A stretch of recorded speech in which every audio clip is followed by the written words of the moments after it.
Yo, yo, yo, it's your boy Gsluke here with our round 4 prop stream for the RBC Canadian Open. Gonna get you guys ready for all of your exposure tomorrow with a look at the weather report, some of the averages from today's round as well. Go over everything you need to know conditions-wise to attack all the prop boards. So whether that's an underdog or prize picks, we're gonna go through all of those to get you ready. Also, any of the matchups on sites like the sportsbook, so Underdog, also Draftkings, FanDuel, that kind of stuff, going to get you covered from a variety of different pieces of exposure. So here in this video, we'll cover on a few bets that we'll be taking as well, just overall giving you a game plan for your everything that you're going with. So you can see on the screen here a few different events that we'll be talking about at different points. We're going to focus on PGA primarily, so that'll be at least 3/4 of the live stream. But towards the end, if we can get a board for DP World Tour or for the Live Golf side of things, we'll try and attack that side of things as well. But hopefully your Saturday is treating everyone nicely out there. This weekend has gone well as well.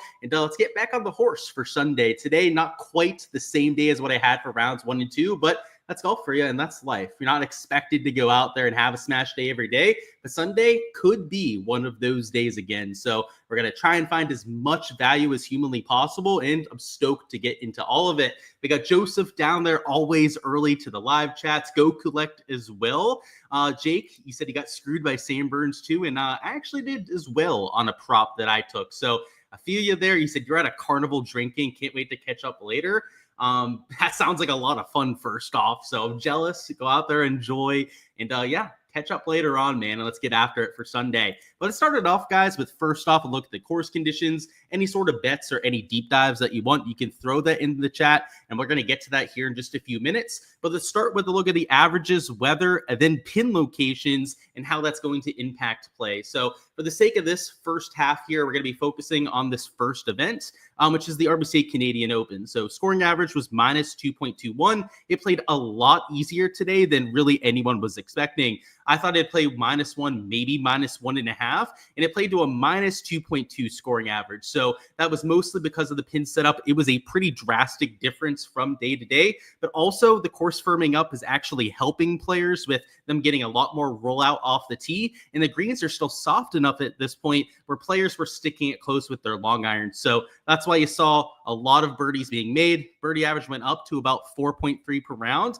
That was pretty expected. The bigger change that for me was not expected was the bogey average dropped to just under about 2 per round. So I thought it might go to about 2.5, maybe even 2.75 per round. So that was the real drastic change that you had from round 2 to round 3. And not to get too ahead of ourselves, but the weather forecast looks pretty much the exact same. So with the exception of the pin locations, which will be getting a hair harder for Sunday, not a lot is going to change here. So I will say the pin setup is going to be a little bit trickier. I also do think that the golf course is going to start to dry up even more. So that could add a little bit of difficulty, I would say, especially towards the PM wave. So birdie average, I have going closer to like 4.1 per round.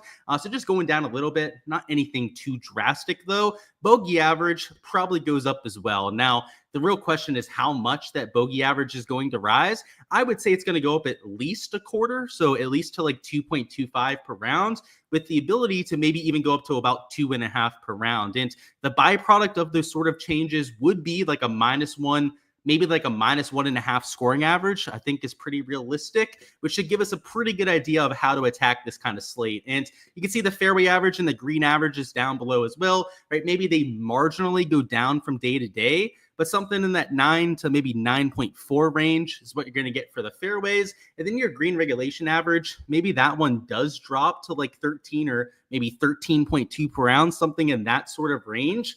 But you're not talking about them dropping like a whole green or a whole fairway unless something really crazy happens with the setup. That could include making holes drivable. That could have a pretty big impact on the fairway average, but it's impossible to know the tee box setup ahead of time. So it's not really something that we can foresee or really account for. But if you see them moving up tee boxes on drivable par 4s, that is going to lower the fairway rate by probably like 0.3 to 0.4 per round, just based on that kind of decision alone. So maybe not as drastic. Maybe it's closer to like a 0.2 to 0.3 difference when you have that kind of change.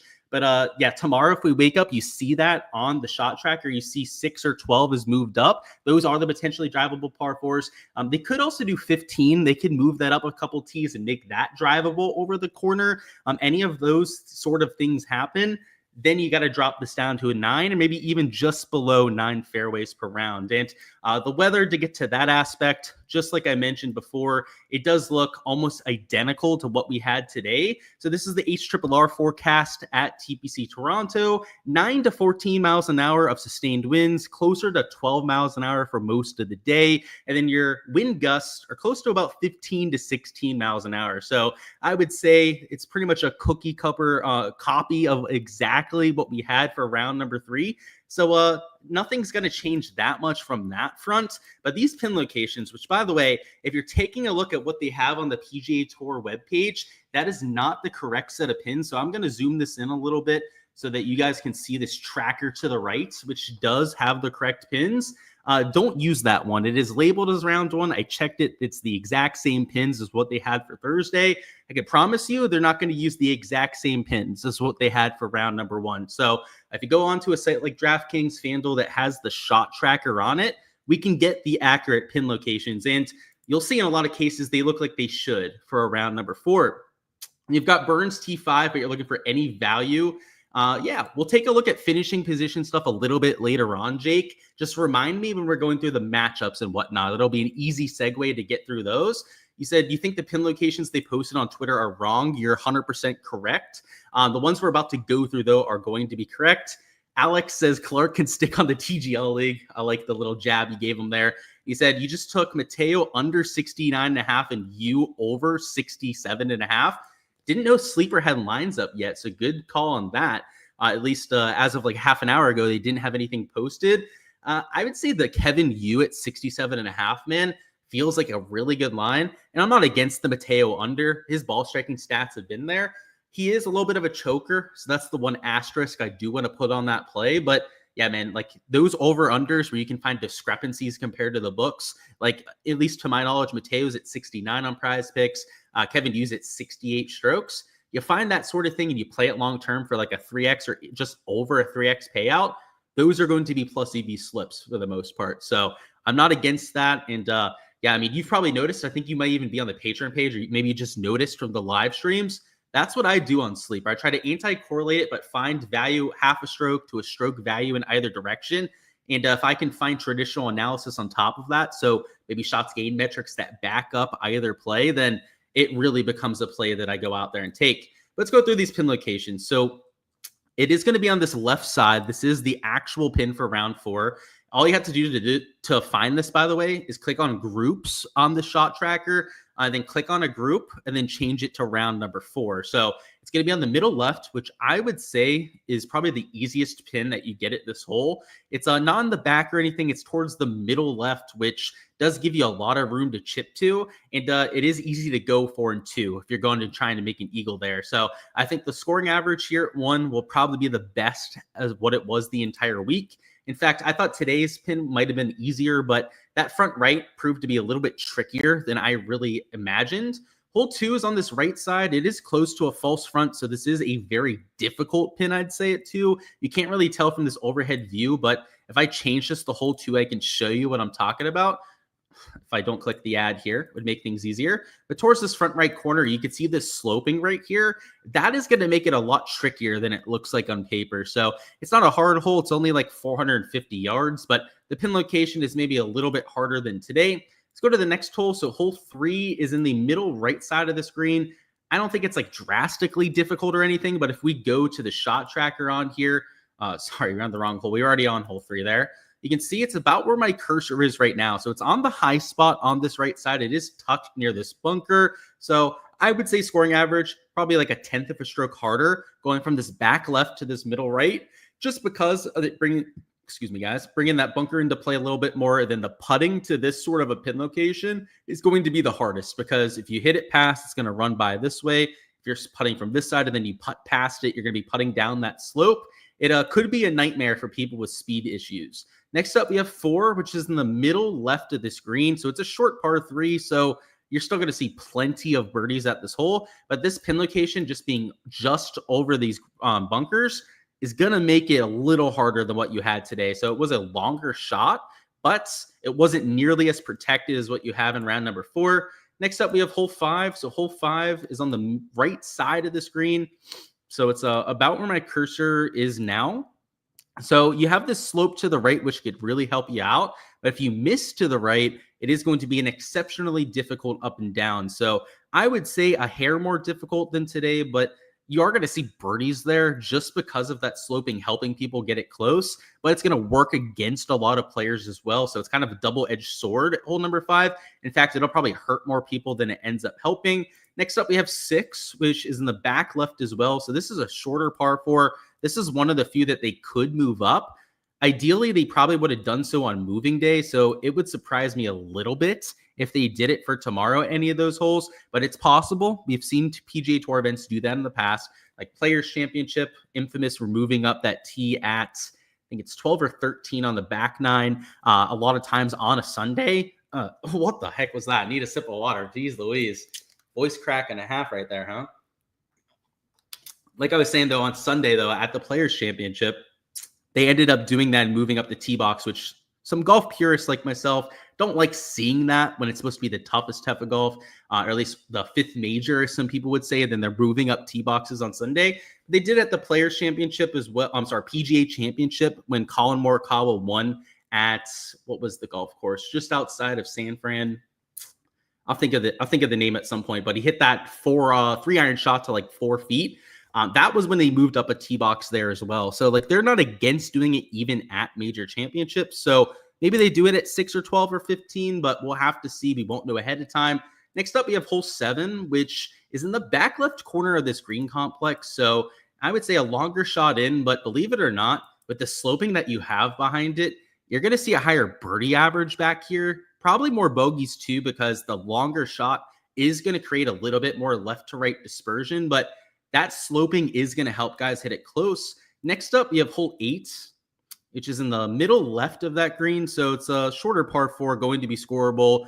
It's not the easiest pin that you could possibly have there, but it was in this back front left corner. That was the easiest pin that you could get. I believe they did that in round number 2, but even with the slightly harder one in the back left, I think you're going to see a lot of people take advantage of that hole. Next up, you have 9, which is one of the harder holes out here. That's going to be in the back side of that green. So it's going to be way up on the shelf that you have there. This is an example of one of like the traditional Sunday pins that they're probably going to use here, where it's like the hardest pin that you can get. You're going to get that on like 5-6 holes out of the 18. Next up, you have 10. So going to the back side, we can bring in these ones as well. This is the easiest pin that you have at 10. I pointed this one out before. They were going to use the low area. This pin is about where my cursor is right now. So if you end up hitting a good iron shot, you're likely only going to have like 4 or 5 feet. However, and it's a big however, if you miss, like let's say over or to the left of this pin location, the 2-putt could be dicey. Now, I don't know how quick it's going to be running, but if they're running them at 13s on the stimp meter, it could get a little dicey trying to get down that in 2. Next up, we have 11, which is going to be that par 3. It is tucked on the front right. This is a brutal pin location. It brings in the water to the right over here. Also, some of the sloping around this pin is some of the hardest that you have on the green. So 11, probably going to be extremely brutal there. 12, you have a back left pin. It's up on the shelf as well. This could be the hole that they end up moving up if they choose to do so, just because this pin location is so difficult that if you move up the tee and you make it a drivable par 4, it's still not even going to play that easy to this back left corner. Now, it'll still play as one of the easiest holes out there, but it's not like they would move up the tee and they like play the front pin location. If they did that, it played to like a minus 0.6 average. They do it to this back left corner, it probably plays to like a minus 0.3, a minus 0.35 scoring average. So we'll see what they choose to do there. If they don't move it back and it's a full wedge shot in, you do have some backstop to the back right of it that you can use. So if you're fader the golf ball, that would be to your advantage, but still not a super easy shot. Next up, we have 13, which is on, let's see, I couldn't even see it there. Looks like the front left of the screen complex. It is one of the harder holes out here and about the same as today, a little bit of a shorter shot. So maybe marginally easier, we would say. Next up, we have 14, which is the short par 3. This is the hardest pin that we've seen it this whole all week. It's in this back quadrant, so a slightly longer shot. It's still only going to be like 130 yards, so don't get me wrong. Still going to see plenty of scoring at hole 14, but it's a little bit more protected in that back corner than what it is towards the middle or front side of that wedge shot. Next up, you have 15, which is another easy scoreable hole, one that in theory they could move up. It's going to be this front right pin location. So in the front right quadrant over here, most likely not being moved up just because of logistical issues. I think they have a lot of like stands in the way or something like that. But front right corner over here, it would be a wedge shot in. It's going to be very scoreable for a lot of the field. But you need it because 16 and 17 are going to be pretty brutally difficult. 16's in the back left corner. I would say it's the hardest pin that you could possibly have on this hole. 17 is an easier pin, but it plays into the wind. Same wind direction as what you had the first few days. So even though it is a front left pin, this is still going to play well over par like it has for most of the week. And then finally, 18 is that finishing par 5, but it's way in the back left corner. So it's tucked as far back as humanly possible. The first par 5 was an easy pin location. This one, not so much. It's a much longer chip to the backside of the green over here. And you do have some sloping behind it. So if you do have to lay up and hit a wedge shot, that is going to help players that are laying up. But the around the green shot might be harder than the wedge shot. So I think you're going to see some players purposely lay up at 18, even if they end up hitting it in the go zone. Like I think they might end up just saying, you know what, I'm not going to go for it and I'm going to take this wedge shot. If they're precise enough when it comes to some of those clubs. So that's the setup. That's why I think it's going to be a little bit harder. Like there's definitely a lot more bogey holes, I would say. And the birdies aren't going to be as easy to come by. Now, you've got the par 5s. You have hole 10, which could really be an easy birdie hole that are going to make up for it. But then like 11 is just brutally difficult, right? Right after 10 being super easy, you have 11 with that water hole on the front right. It's your classic Sunday setup, I would say. So -1.5 scoring average. I feel pretty decent about that being about the median or the center of my scoring average distribution.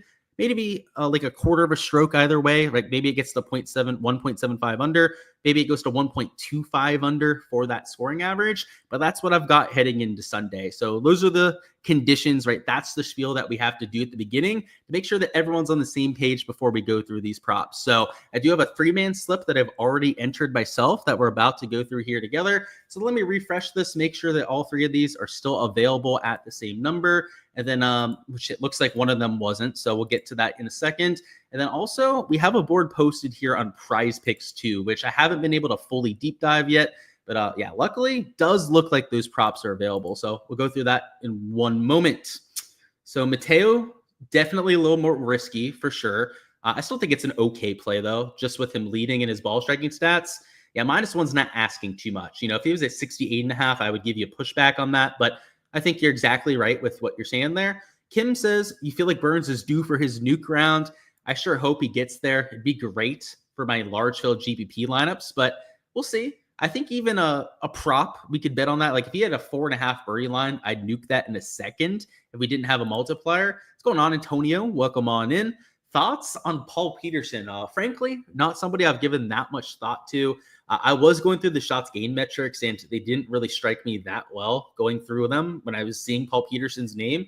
So he's like a 3 out of 10, I'd have to say. Not my favorite play for sure. And course fit's not the best. He's more of an accuracy over a distance guy, but he is in good form. He qualified for the U.S. Open this Monday. I mean, he's made it through the cut line at this point at this event. Can't sleep on that. I mean, there's always a chance those guys can still get there, though. Get them bags packed for Western PA. I need to, bro. I haven't even gotten started yet. Thanks for the reminder, actually. Dude, I can't wait. It's going to be a whole lot of fun out there. What's going on? You said you need Foxy. Okay. I'll be rooting for him then. If one of my guys can't get the job done, I'd rather my guy Joe get the outright himself. What's going on? He said, hey, boss, here again, back-to-back nights. Hey, it's been a while, but now we got, back-to-back nights. You'll love to see it. You said you like Young and Knapp to give it a run. Me too. You said you think Smalley and some of the mid-tier guys are going to feel the pressure. For sure. Like Manicero would be like the poster child for that. Has not been in contention on the PGA Tour ever before. There are guys up there too that have only been once, maybe twice in their PGA Tour career.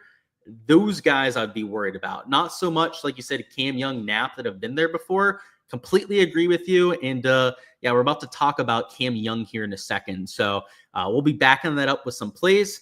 Does Mackie Hughes have another 64 in him for the win? He said also Cam Young again tomorrow. Looks locked in. Yeah, I hope so with Cam Young. We're about to go through a play here on him in a second. I got the top 10 bet, so hopefully he can lock that in. Same thing on Jake Knapp. I took him for a top 10 this week.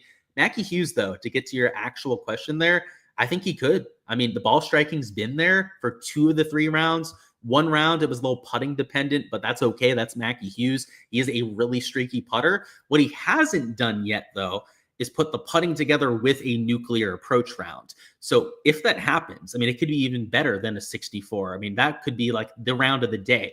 If he goes out there and puts that kind of performance together, watch out, man. I mean, he's the hometown guy. You'd love to see it. It'd be thrilling stuff that afternoon. Thoughts on Max? I'm assuming that's Mackenzie Hughes. That's pretty much my thoughts right there. I think that he's got to get it to all peak at the same time, but he has shown us the ability to spike in every single category. That's massive. There are guys in the field that you can't say that about, right? That just can't get it done with the putter, can't figure it out with the irons or the off the tee play. He's shown it in all 4 categories to this point. He said thoughts on Aaron Rodgers too. Oh boy. Yeah. So somebody asked the other day, and I guess I had a similar reaction to it. I hope it works out. He used to be one of my favorite players, like when I was a kid following like fantasy football.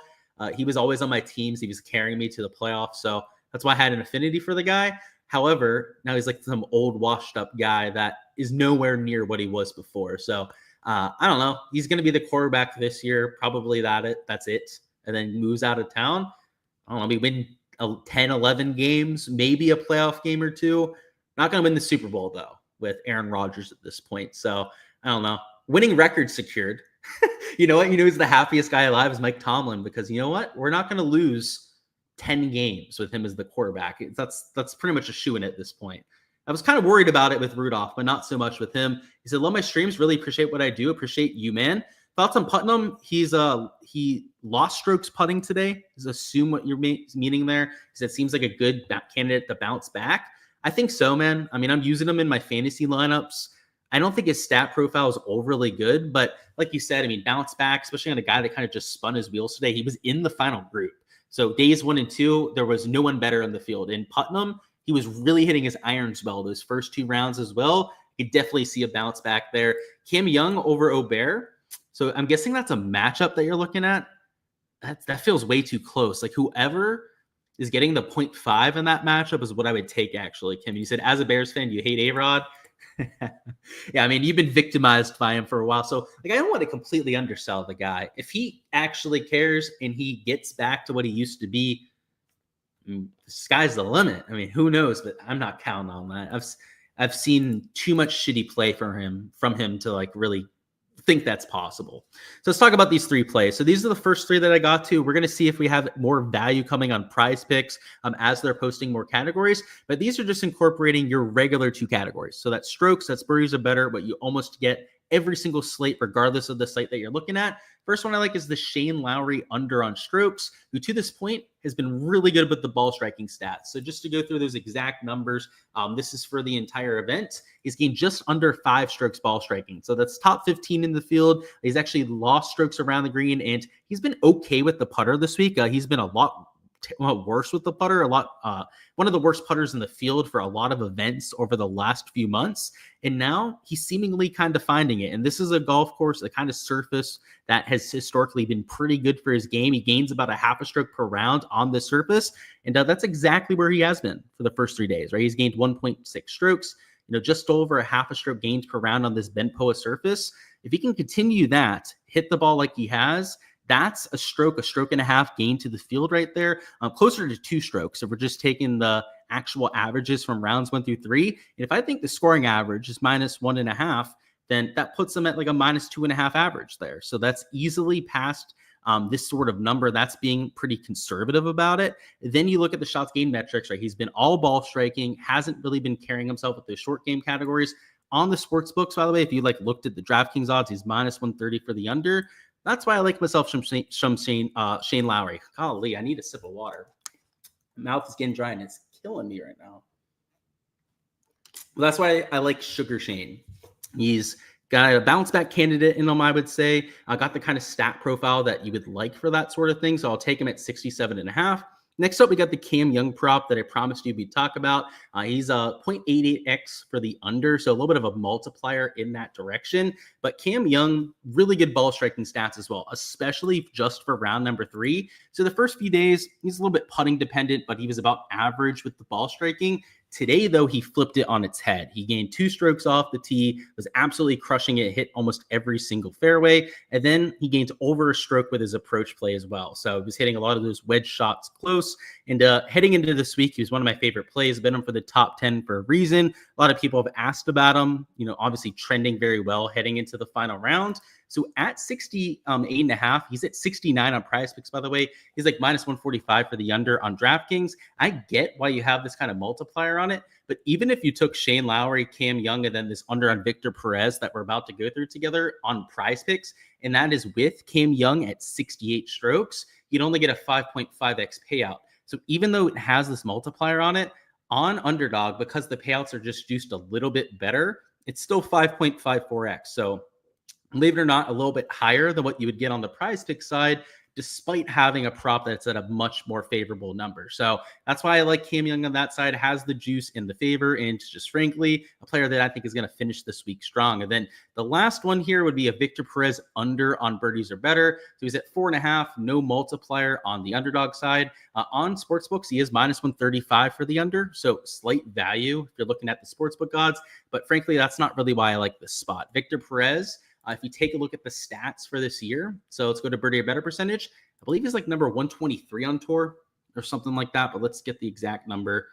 So Victor Perez, number 123 on tour when it comes to birdie or better percentage. So if the field average, today it was about 4.28, but I think it's going to go down to like 4.1 per round. Somebody that's an average to below average birdie maker, especially somebody that's in contention, going to be feeling a lot of that pressure, is going to project well under that 4.5 number. In fact, right, you can see that with the sportsbook odds. That's why he has that minus 135 juice. So all three of these slight values when you compare them to the sportsbooks, payout pretty fair with that 5.54x, and it fits a lot of the shots gained analysis that we're looking for. Now, I do have to say with Perez, his stats actually look pretty good. So let's actually show you those. It's the one scary part about this and why I was slightly hesitant at first to enter this fade. If you take a look at the full event, ball striking has not been the problem. 7 shots gained to ball striking, but we got to remember who we're dealing with. This is Victor Perez, and this is why I ended up entering it after I reminded ourselves kind of like who we're dealing with here. 75th cut. 13th, okay, it looks good, but that was an alternate field against all the slapdick players. Okay, so that doesn't mean that much, right? Next, T60, cut. Then, some top 20s, right? He had a pretty hot stretch of golf, but that was a sustained level of success, right? It didn't just come out of nowhere. He had been making more cuts, playing better golf. Now heading in, look at all this dark green. It's dark green across the board.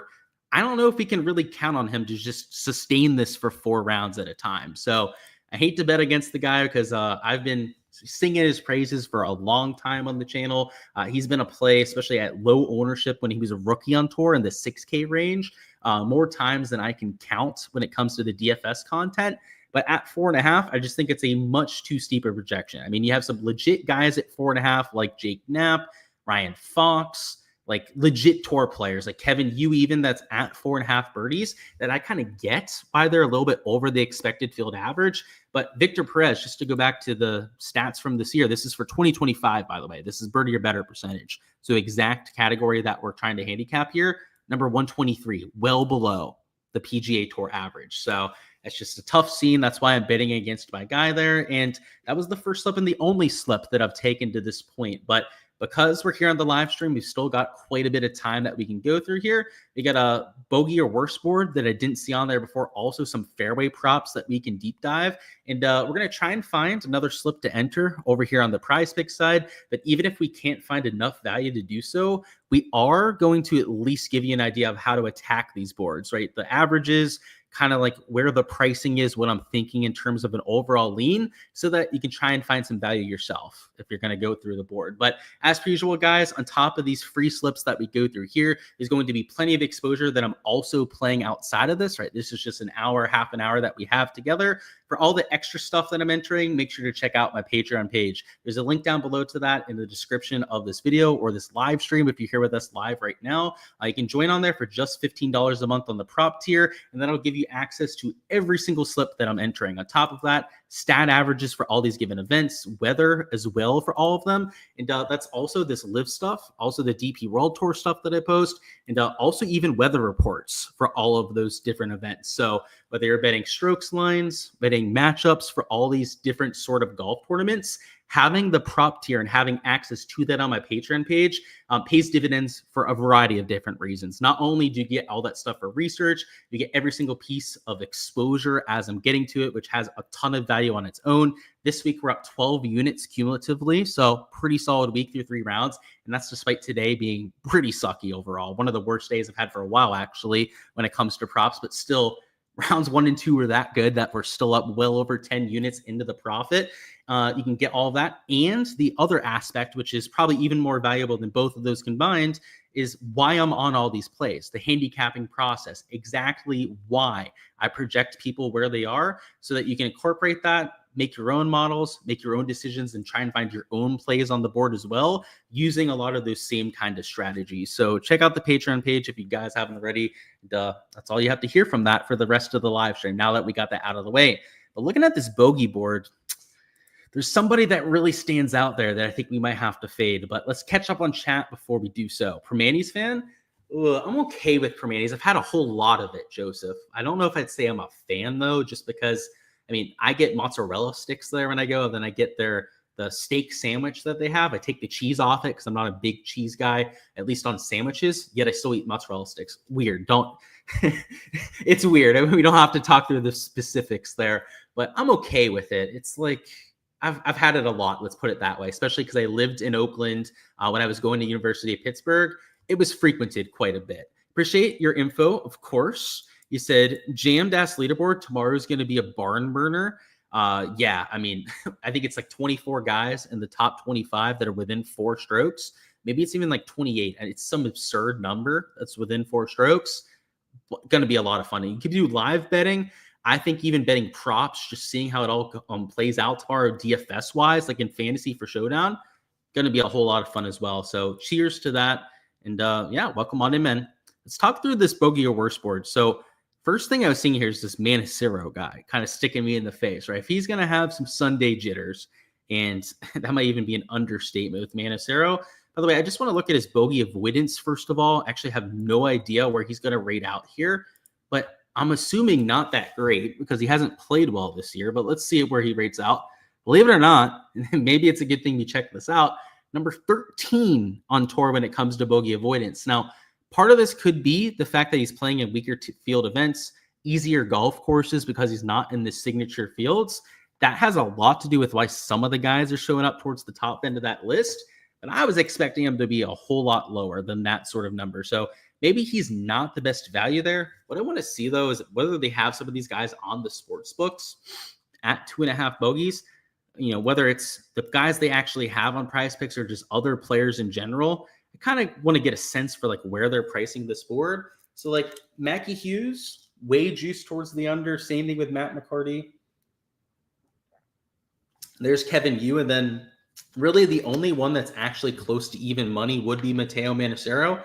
Now, it's worth noting that these pin locations are going to be harder. And if I think the average is going to go up to at least 2.5 per round, and I think that that's pretty reasonable, it's going to be at least like 2.3, 2.4 per round, I would say, with that bogey or worse average, then I think about even money might not be the worst place to have him. So I think that this board in general looks pretty accurate, I would say, for what they have on there. But if it ends up playing harder than we think, let's say tomorrow morning, the early scoring average is playing harder than what you had in round 3, and like significantly, let's say it's playing like closer to a half a stroke under par, as opposed to like 1.5 under, then like slamming an over on Matteo Manicero would be an absolute no-brainer. But the thing that's great about Manicero too is that he tees off last. So if you need to make that kind of decision on the golf course being harder, you can just wait until the end of the day or wait until we have some of that data about halfway through the morning and then fire on that sort of prop. But let's go to fairways next. So fairway average did go up a little bit in round number 3, went up to about 9.5 per round. Now, when we take a look at the Prize Picks board, they have it priced the exact same, which might be a mistake. Like there could be some overvalue, especially on guys that are accurate off the tee. Now, I want to look at Manicero's driving accuracy. Let's take a look at that. Yeah, he's about tour average, I guess, when it comes to driving accuracy. So that's, about the 9.5 projection that he should be out there. But if we could find somebody that's not as accurate at 9.5, which, I mean, they priced the board pretty well here. I don't think they have anyone on here that's really a sprayer of the golf ball outside of a Wyndham Clark. And I was looking at this board a little bit earlier as we first got onto the live stream. And as I was clicking through that fairways category, I was like, oh, that Wyndham Clark one kind of looks nice because he is horrendous when it comes to hitting fairways. So just to go to Wyndham Clark here, number 129 in driving accuracy. And believe it or not, I think that's an improvement over 2024. I think it was even worse last year. In fact, number 164 in driving accuracy that season. And then the season before that, the super season, he was number 156 when it came to driving accuracy. So at that sort of 9 number, like I think that's at least a fair projection at the very worst, if not value, because if they move up one of those tee boxes and they make one of those par 4s drivable, then that would be a massive value. In fact, the whole board would kind of become value for the under, especially guys that were like borderline value to begin with, like you have here, the Wyndham Clark. So this isn't the sort of prop that I'm going to be entering right at this stage. Like it's kind of borderline value on whether I'd want to enter like this Matteo Manicero fade or this under on like a Wyndham Clark fairways. But if we get a tee box moved up, yes, Wyndham Clark will definitely be added to the mix. If it ends up playing a little bit harder than we think, which is certainly possible, then yes, I'll be playing this Matteo Manicero sort of spot. So like I said, even if we can't find a specific prop to enter over here, I do at least want to give you guys some of that perspective so that you can enter a few things for yourself. Let's look at the par board. Never really my favorite to go through, but I could see there being a few more pars, especially for your elite tier players tomorrow. So like a Shane Lowry at 11 kind of stands out. Now I'm hoping he's making more birdies, but like in theory, I think that would be one that you might look at that sort of number. But the rest of these guys, like mid to lower tier players, 11 probably makes a whole lot of sense. And if you're betting on par bets, first off, why are you doing that? It's got to be the worst category to want to bet on in DFS, but at least going to give you guys a few thoughts when it comes to it, just in case anyone out there is an enthusiast of doing so. The birdie board, by the way, is almost the exact same as Underdog. They do have things bumped, though. So, like, for example, Manicero's at 3.5 and juiced over. So he's at 4 on this slate. Lee Hodges, I believe, is also actually up at 4.5 birdies, but juiced way towards the under. So hence why he's down there at 4. The guys they have at 4.5 are the players that are at Underdog at 4.5 and even money. So usually Prize Picks will give us a little bit more variety. And it's the same thing for strokes, by the way. They have almost the exact same board posted, which I think in a lot of cases, these are accurate projections, especially like with the minus 1.5 scoring average. But there were a few players I thought were value. Like we pointed out the Lowry one, that Cam Young that was at 68.5 strokes. I thought that made a little bit of sense. But now that they've had 3 rounds to take a look at this course, kind of get an idea for conditions, it's priced pretty appropriately. But what I will say, just to kind of go back to these other categories here, is that value could easily open up. Like I know on Sleeper, we're going to take a look at that here in a second. Just remember that, especially with that question we had before, there could be some value over there that could make a little bit more sense. But on sites like Prize Picks and Underdog, these are sites that'll live bet tomorrow, especially because it's 2 sums off of hole number 1. Because we have a wide spread from the first to the last tee time, we have an ability to live react and enter stuff in real time. So if you're part of the Patreon page, you get to see that process, get an idea for some of that exposure as we enter it. Obviously, tonight I'll be entering some stuff on top of it anyways, but really the really powerful bets that we do and the ones that I have the highest ROI with are the ones that I'm entering after we have data on that specific round. Because, I mentioned the fairway stuff and moving up tee boxes. We're only going to know that after they start play tomorrow. We're only going to know how hard it's playing about 2 hours after they start play. So maybe not everyone, well, I guess all these guys are kind of late tee times here, but like if they had early guys for bogeys posted, might not be able to use it for those guys because they tee off before we have that data. But on Manicero, who tees off so late, Like, you want to take advantage of those sort of things. So make sure to join the Patreon page for all the extra information as well. And also, do want to remind you, I do post fantasy stuff as well for all of these rounds on the Patreon page.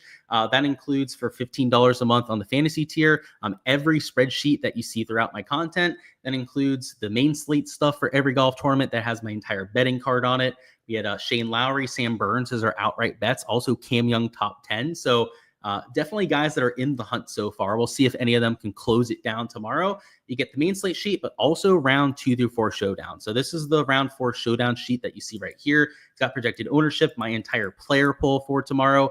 And because it is Sunday showdown, I do have placement point guys in my player pool. So those are guys starting towards the top that can get you those top 5 placements, which are massive when you're playing fantasy for round number 4. So just a little bit of an aside there. Always like to remind you guys of the fantasy stuff because, of course, the live streams are over there on the Ship It Nation YouTube channel now. But still doing my own projections, still have my own site. You guys can support all the content over there too and see exactly what I'm playing, right? I've got every single player that I'm getting to in my 150 max pool. I have 150 lineups that I'm entering for every slate. And you get to see what a pro, somebody that's entering massive volume, high dollar stuff every single slate, is putting their money, right? And it's not like some person just making a video going like, oh, these are my top 5 plays, whatever. No, it's somebody showing you exactly where their money is going that is grinding out ROI and grinding out profit long-term doing so, right? So you can learn from it, get perspective onto what a pro player's process looks like, and to take bits and pieces and incorporate it into your own. So check out the fantasy stuff for all of that. And of course, all the prop stuff that we have here. Let's see. More Cabo One at Harding Park. Yes, that was the golf course I was thinking about. Just a random question, but is there a golf course that I hate on the tour? For sure. Like, this is kind of one of them, Antonio. I'm not a big fan of this golf course. There's plenty of them. I'm not a big fan of TPC Craig Ranch, which has a lot of the same look of this golf course. What else? American Express. That golf course is kind of just, I guess, with the exception of the main course. I kind of like the stadium course, but the other two are just like terrible tracks for me. And I'm going to get a lot of shit for this, but like the Waste Management TPC Scottsdale, I'm not a big fan for. A lot of just the wide open TPC style golf courses like what we have this week, not my favorite. And yeah, you said all the Birdie Fest. Yeah, man. Like especially the Birdie Fest where they only test players with length, like especially this week. That's essentially what this golf course is. I don't know. It just doesn't feel like real golf to me. It feels like they're just like trying to dumb down the sport a little bit. But we still have some other stuff to go through. I'm going to bring up Sleeper right now to see what kind of value you can potentially grind out over here. So 1 second while I bring up that board. And they always have value here. It's just trying to get it before there's any sort of bumps. And compared to the books, there's pretty decent discrepancies on what I'm seeing right now. So, for example, like a Hughes and Taylor at 67.5. Taylor's at 68. And I think Hughes is also at that same exact number. Let's look at Ryan Fox. He's also 0.5 lower on a sleeper. Like, it's a lot of fade value. It looks like a lot of guys that are 0.5 lower than what you have on some of these other books. But the real juice can come is when you can find like whole stroke discrepancies or even 1.5 stroke discrepancies compared to some of these other spots, which right now you do have Shane Lowry at 66.5, which I hate to say like that's a fade value, but that projection is too low. I mean, I'm not going to fade it because we have that exposure on that under at 67.5. But what you can do is you can kind of just like sit back, let the board bump, people play their props on Sleeper, especially like people that are putting out plays to their buddies. They all play the same thing and they end up bumping it in that direction. I've noticed that they're very sensitive to the stuff that I put out. They move stuff rather quickly, which you can leverage to your advantage, right? If I know that they're very sensitive to the bumps, then a lot of times on Sleeper, like right now, I'm looking at the strokes board, nothing's like drastically off. There's definitely some discrepancies. Props I would take. But what I'll do is I'll sit back and just wait and then let a lot of that stuff open up. Like if they bump something in the wrong direction, then like immediately I'll go and hop on that sort of prop and catch something that's like drastically off compared to the books. Like for example, today I got Ludwig Gobert at an even multiplier. So 1.83x or whatever it is when it's the even towards both sides at 68.5 strokes. So 1.5 under par, which he had to have an average day to cover it, which is just laughable for a player of his caliber. You can get those sort of props if you do that kind of strategy. So let's look at the birdie board now. Let's see, a lot of 4.5s, which, I don't know, let's see if we can find a scrub on there. Maybe we can find a fade. I They have Kevin Roy, but he's only 1.58x for the under.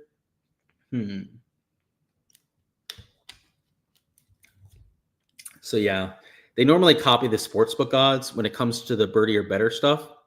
And based on what I'm looking at so far, that's exactly how they have this thing priced. So the real category that I've leveraged on Sleeper has been the stroke stuff, just because they're so bump heavy in that category and they don't always exactly copy what you have on the other sports books. But with birdies or better, they do pretty much stick to the letter of the law there. So let's go to bogeys or worse next. So they have Manicero at about even money, it looks like. Shane Lowry's at 1.5, but crazy multiplier towards the over. Lee Hodges, he's juiced towards the under. Ooh, now that's an interesting one. Do they have him on here? So yeah, he's there and he's minus 150. Like, I know it's not plus EV value or anything, but like Lee Hodges over on bogeys, like I don't think is the worst play. Speaking of, let me actually see if he's on here at that number. So yeah, he doesn't have a line there. Was he on PrizePicks? I don't think he was. So yeah, he's not on there at 2 bogeys. If he had a 2 bogey line, I would fade that in a heartbeat over here on PrizePicks. But as is, with that sort of multiplier, maybe we can use him as a fade and mix him in with the strokes under. Speaking of, I'm just going to throw him in the shopping cart for now to see what that would look like. So I'm just picking a random strokes line. So if you pick something that's close to about even money, it's going to be like 3.6x if you take a positive stance play, which looking at the board, there doesn't seem to be a whole lot of like positive stance play value. Maybe Rico Hoey at 68.5, but even then that's sketchy. I thought he was juiced towards the over on some of the books. Manicero 69.5. I know somebody in the chat was mentioning that one. I'm okay with that, by the way. I think it's pretty decent lean in that direction. Nothing I see that I'm going to enter at this second. Again, I kind of sit back, strategically wait to find the best value that we can take on Sleeper. Find the rest of that over there on the Patreon page as well. But I do want to go through some matchups before we hop on out of here, as well as any specific bets that you still want me to deep dive. So don't be shy. You guys can let me know in the chat any of those before we hop on out of here. Let me catch up on chat before we go through these matchups, but try and find some underdogs to attack once again. He said, thoughts on Riley? I think he's a decent play. Like, I mean, overall, he makes a whole lot of birdies. He's top 50 in birdie or better percentage. I wouldn't count him out. I think he's pretty awesome. So, all right. He said, Luke, am I watching the pay-per-view for MMA tonight? I was going to if my lineups were going well, which I have no idea how they're going right now. I didn't have that guy who had that super quick finish, so maybe not, but I'll probably bring up some sort of stream that I don't have to pay for to watch it. I'm just kidding, of course, right?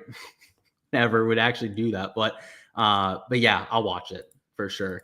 Any 4th round picks? Yeah, this live stream, David. So if you're just joining us, we're towards the end at this point. But the last 50 minutes, you can go back and just rewind and watch it if you'd like. We've got 50 minutes of picks. So let me know if there's anything specific, though, that you're looking for. But let's figure out what we're doing for these matchup bets. So we got Wyndham versus Hayden Springer. Big favorite to Wyndham, which I think is deserving. But Wyndham is pretty attackable, I would say, especially with his form that he's shown. Issue is that Hayden Springer is also playing shitty golf. So if Springer was playing any semblance of better golf, maybe we'd take that sort of matchup, but probably not there. Fisk versus Carson Young, those are two very similar players, similar type of form too. So I'm going to stay away from that one. Fishbum versus Dumpy Bo. That's two of the funny nicknames going against each other, but going to stay away from that one. Not a big fan of taking big favorites. So if you see me skipping over guys like McIntyre, it's because I just think that they're deserving of having that juice, but I'm not going to bet them at that kind of number. Paul Peterson plus 140 is kind of intriguing just because it's such, a large number to hang on a 2-ball matchup. But McGreevy is the better ball striker, the more consistent player out of the two. So while I don't agree with the number there, it makes it tough to want to bet it when I do think McGreevy's going to win more often than not. Grillo versus Norlander. Now, that's one that I might end up betting. We'll come back to why here in just a few minutes. But let's see what else we can cook with. So we got Goodwin versus Lashley. Lashley should be the slight favorite, but I kind of agree with those odds. Rasmus versus Hisatune. Now, that could be one for Rasmus. We'll talk about why they're 2 in a second. We're going to look at the round 3 stats when it comes to those two matchups. Cone versus Harry Hall. Hall should be the favorite, but minus 250 is nuts. Like, you might just want to bet Cone just based on number alone.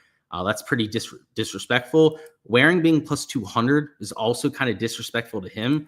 Like, I know Thorbjorn Olesen is a pretty good player, but Waring is also a really good player. I know he hasn't shown on the PGA Tour quite yet, but on the DP World Tour, one of the best players that you had coming over this year. Let's see, Coco versus Keith Mitchell. Yeah, Corey Connor should definitely be favored. In fact, that minus 145 is not that terrible. I'd use it as like a parlay piece at minus 145. I wouldn't bet it for a straight with that kind of juice. Lowry versus Taylor. Nick Taylor's got upside. I don't really know if I want to fade him tomorrow, especially because he's a good closer most times. So we'll stay away from that one. Hadwin, Pendrith. Yeah, both Canadian matchup. Stay away from that. Pendrith should be the favorite, especially because he knows this golf course as a local and somebody that grew up recently, by the way, has played this golf course a bunch ever since they renovated it. What else? I think these two really stand out, especially the Rasmus one. Rasmus is probably my favorite, especially because it's even money against an even money Rio Hisatune. Just such a good course fit for Rasmus. Not good for Rio either. And we're going to go through the shots gain metrics and why they favor Rasmus as well. So let's talk through that. So this is going to be the 2-ball that we take, at least for now. Probably add more on top of it as well. But this Rasmus versus Rio just makes way too much sense. Let's go to the matchup tab. Let's type in Rio Hisatune first. I guess I got to type in Rio to bring him up.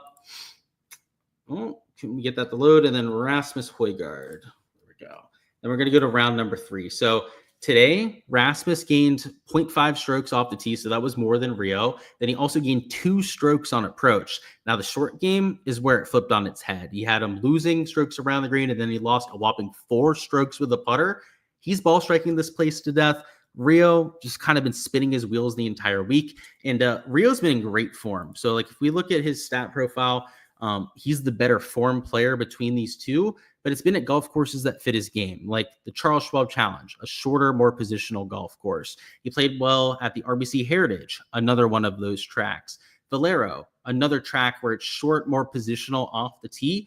This week is long big hitters ballpark.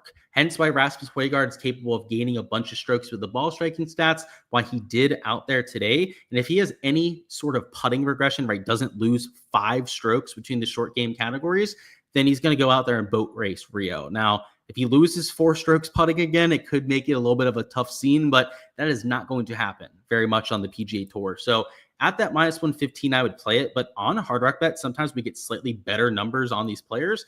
And if you can get a little 10% boost on there too, Hard Rock Bet gives those out like candy for their site. You can even get that to like a plus 100 against a Rio Hisatune. Then I would definitely be deploying at least a unit on that sort of bet. So that'll be the 3-ball matchup that we take for tomorrow. It's a 2-ball because of the 2 sums that we have for Sunday this time around. But that's all I've got for the round 4 stream, guys. Going to go ahead and cut it off here. It's getting a little bit late over here. I've got some stuff to get to with some buddies that are coming over in 5 minutes exactly. So I've got to get ready for them to come busting through the door and to get to some shenanigans here this night. So best of luck out there to everything that you guys are doing. Let's have ourselves a round 4 and hopefully one that's well into the profit. Today, again, sometimes you don't have your fastball, and that's okay because next day it means you're pretty due for a bounce back. Trying to hopefully get that out of Shane Lowry tomorrow. A few of some of the plays that we talked about, that bounce back factor is a real thing. Let's lean into that ourselves, right? Maybe we're just due to go out there and hit a little bit more after having some stuff not go our way. And if it can, it'd be pretty sweet to round off this sort of week. But outside of that, guys, that is all I've got. Like I said before, next week, you got the U.S. Open. Really, really looking forward to that. Going to be on site starting on Tuesday for that. Like Joe was saying, I've got to get started packing for heading up to Western Pennsylvania. So it's get to that, have ourselves a week for that event. And starting on Tuesday and being on site the entire week, we're going to have a big advantage when it comes to playing props over there. So this week, we pretty much secured profit no matter what. I mean, we'd have to lose over 12 units tomorrow to go into the negative. So we'll have at least a little bit of extra money heading into the major championship, which is nice, especially when I'm going to be there in person and have a little bit more of an edge. So you want to be on the Patreon page for all that on-site content, some of the extra boots on the ground stuff, and be able to relay to all of you out there. That's all I've got. I'll catch you guys for all that content going forward. And let's see, any last-second questions? Let's go through some last-second questions. You said Lowry sucks putting. I don't necessarily disagree with that, but he's believe it or not that terrible putting all the time. There are definitely rounds where he sucks putting, but this week he's been pretty decent. He said, you know that he missed the cut. Did I notice that Aaron Wise was back? You legit forgot he was alive. Yeah, round 1 was terrible, man, but round 2 he played really, really well. He said Dietrich for over under 4 birdies. So I'm okay with that one. And yeah, so you were looking at that prop too. That's good to know, Jordan. I would say I'm okay with an over on Dietrich there. Like, I know his form came around the last 2 days, gaining ball striking, especially today. I don't know. I don't love that prop though. Like, I wouldn't take it myself, Steven, but like over under, you definitely lean over. Like, you wouldn't be taking an under at 4 on that sort of player. Connors versus Mitchell. Is that a matchup, I'm guessing, on Prize Picks? At least I don't see that on there. Or maybe you're just asking for my thoughts between the two, or maybe a matchup, not quite sure. If you're talking about the matchup between the two, Connor should be the favorite. And I think he was like minus 145 odds. I'm not against that one, man. Like, you could definitely still play that. Just, I would parlay it with something. So maybe you do parlay it with the Rasmus one that we took. I don't think that's a terrible idea. What's going on, Retail Ripper? What do I think about Dietrich and Aubert? So is that the matchup, or is that, you guys got to let me know like what market you're talking about, if it is for a specific bet or whether it's just about players in general. Let me see. Did they finish at the same number? They did. So yeah, it is the matchup between those two. Yeah, I mean, Aubert should be the favorite. Minus 200 is probably about right, but I'm never going to bet somebody that's minus 200 odds. So I agree with it. I would just probably stay away from it. You said Lowry versus Taylor minus. Let's go back to that one. Yeah, so we were going through that one. I kind of agreed with the odds, right? Shane Lowry is the favorite over Nick Taylor. He should be. He's a better player than Nick Taylor. I know it's like the hometown guy. A lot of people would probably want to bet a Nick Taylor, but Shane Lowry's also just been the better player this year. If you take a look at the shots gained metrics, they don't lie between those two. I wouldn't bet the minus 145, but I do agree with it. Like, I think it's decently on there. Wrong chat. You're good. Where else do we leave off of these questions? I don't want to skip anyone before we get out of there.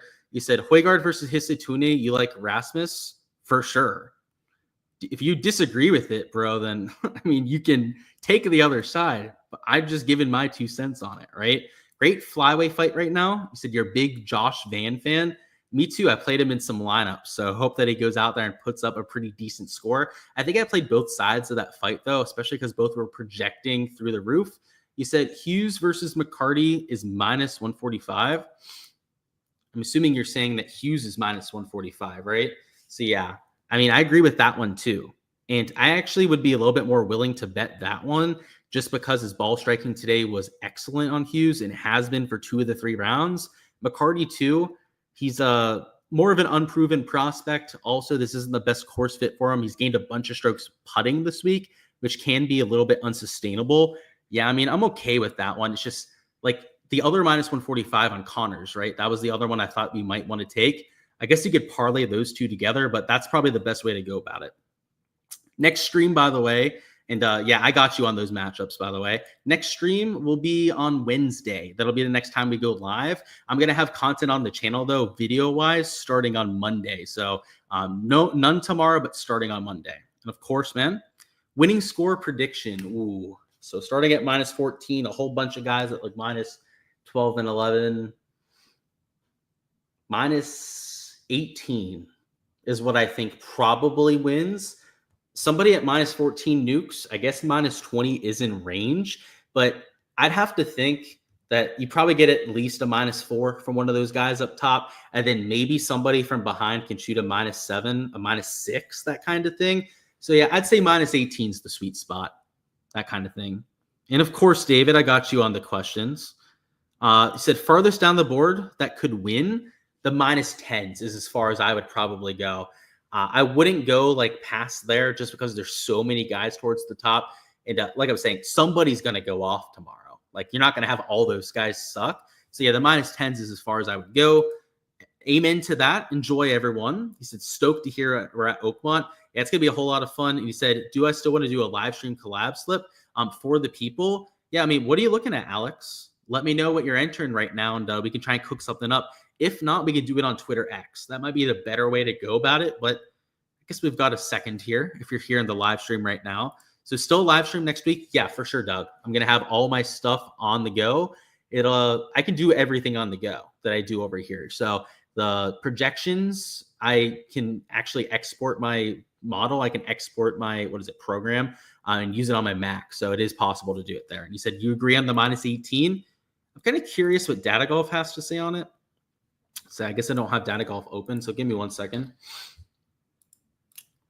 Let's see what they think, because they have the data behind it. They're looking at range of outcomes and they're using that to predict it. And so, yeah, they have it in that same range, this like minus 20 to minus 17 range. I agree with this like spectrum here. Like it'd be minus 17, 18 if it plays harder. If it plays easy again, like a minus 2 scoring average, then minus 19, 20, or even minus 21 could be in the picture. So it'll be interesting to see, man. I think that it's going to be a whole lot of fun, though. I mean, just look at this leaderboard down to these minus 10s. You've got 24 players within 4 shots of the lead. I'd probably only go down that far, though. These minus 9s, it would take a special round. Now, the one guy at minus 9 you might want to throw in there with the minus 10s would be Ludwig Aubert, because he is so much better than some of the other guys around him. But, yeah, like Dietrich, this Richard Lee guy, Pock, and Connors, probably not going to end up getting there. But let's see. Did Dinger hit us with anything in the chat? You said Hodges for the under on strokes. Let's do it on X/Twitter, because we can find something for that. I'm not exactly sure what positive stance play we could take. I guess we could use the fade on Victor Perez, right? The under on 4.5 birdies. I'll text you and we'll figure out what we do with that. But that's all I've got, everyone. Best of luck with everything that you guys are going with. I'll see you guys out there next week.